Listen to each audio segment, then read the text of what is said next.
আসসালামু আলাইকুম। তো আজ আমাদের খেলা ছিল। তাই আমরা চলে গিয়েছিলাম মাঠে এবং মাঠে যেতে যেতে ভাবছিলাম আজকে জিতবো কি জিতবো না।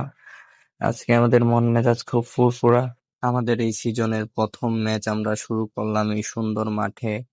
তারপর আমরা চলে গেলাম টস করতে এবং আমরা টসে জিতলাম। খেলায় তো হার জিত আছে। এটা আমাদের একটা ফ্রেন্ডলি ম্যাচ ছিল। তো আমরা সবাই এখানে ক্যাপ্টেন সহ আমরা আলোচনা করছিলাম কিভাবে খেলবো, যেহেতু প্রথম ম্যাচ সবারই। বোলিং ব্যাটিং এর অবস্থা তেমন ভালো না। আমরা যথেষ্ট চেষ্টা করছিলাম যে নিজেদের গুছিয়ে নেওয়ার জন্য, বোলিং এর জন্য প্রস্তুতি নিচ্ছিলাম, যেহেতু আমরা বোলিং নিয়েছিলাম ফার্স্ট। আলোচনা শেষে আমরা মাঠে প্রবেশ করার জন্য রেডি হয়ে গেলাম সবাই। আমরা একসাথে সবাই হাতে তালির মাধ্যমে মাঠে প্রবেশ করলাম।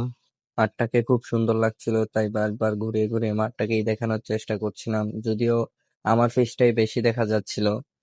তো মাঠটা খুবই সুন্দর ছিল এবং ঢালাই পিচ ছিল। বোলিং খুবই স্পিডে হতো। এরই মধ্যে আমরা ফিল্ডিং সাজানোর কাজটা শেষ করে ফেলছিলাম, যেহেতু বোলিং এর প্রথম ওভারটাই আমার ঘাড়ে পড়েছে।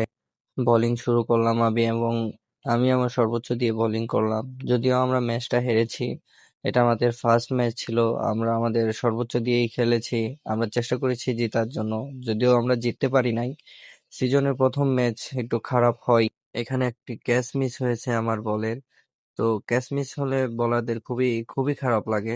যদিও ক্যাচটা রোদের কারণে দেখা যায়নি, ধরতে পারা যায়নি, সম্ভব হয় না। তো আমরা আমাদের প্রথম ম্যাচ খুবই এনজয় করলাম, যদিও আমরা জিততে পারি নাই। ইনশাল্লাহ নেক্সট ম্যাচে আমরা খুব ভালো প্রিপারেশন নিয়ে যাব এবং আমরা জয়লাভ করব। আমাদের ব্যাটিং এবং বোলিং খুবই খারাপ হয়েছে, এগুলো আমাদের ইমপ্রুভ করতে হবে।